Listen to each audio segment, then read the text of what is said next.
حضرت ابو ذر غفاری فرماتے ہیں جب میں مدینے آیا نا، مکے آیا، مدینہ المنورہ کے باسی تھے اور حضور ابھی مکہ المکرمہ تھے، تو پھر میں حضور کو ڈھونڈتا ڈھونڈتا دار رقم میں چلا گیا، تو حضور کے ہاتھ پہ میں نے بیعت اسلام کی، تو فرمایا کہ ابھی حالات ایسے ہیں کہ اگر اسلام کا اظہار کرو گے تو تمہیں تکلیف اٹھانی پڑے گی۔ تو کہتے ہیں میں سین حرم میں آیا، صنادید قریش اپنی اپنی جگہوں پہ مسجد لگائے بیٹھے تھے، تو میں کعبۃ اللہ کے پاس کھڑا ہو کے بلند آواز سے کہا سارے سن لو، میں محمد عربی کا نوکر بن گیا ہوں۔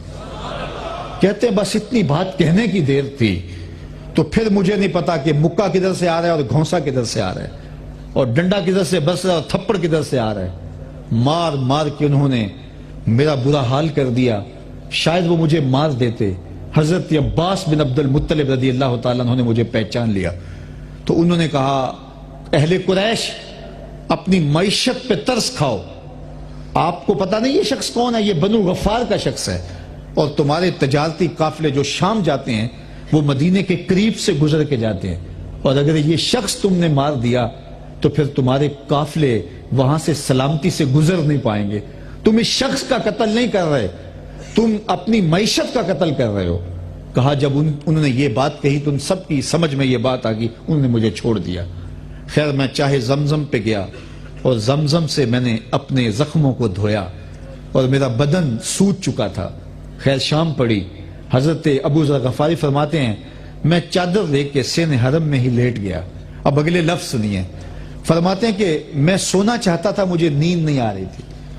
جب میں نے پڑھا میرے دل میں بھی یہی آیا اور آپ کے دل میں بھی یہی خیال آیا ہوگا کہ زخموں کی شدت اتنی تھی کہ سویا نہیں جا رہا تھا، لیکن حضرت ابو ذر کہتے ہیں نہیں نہیں، اس وجہ سے مجھے نیند نہیں آ رہی تھی کہ زخم بہت زیادہ تھے، بلکہ مجھے نیند نہیں آ رہی تھی، رات ختم ہی نہیں ہو رہی تھی، میرا جی چاہتا تھا صبح چڑھے یہ پھر دوبارہ آ کے بیٹھیں اور میں کھڑے ہو کر رب کی توحید کا اعلان کروں اور رسول اللہ کے ساتھ محبت کا اعلان کروں۔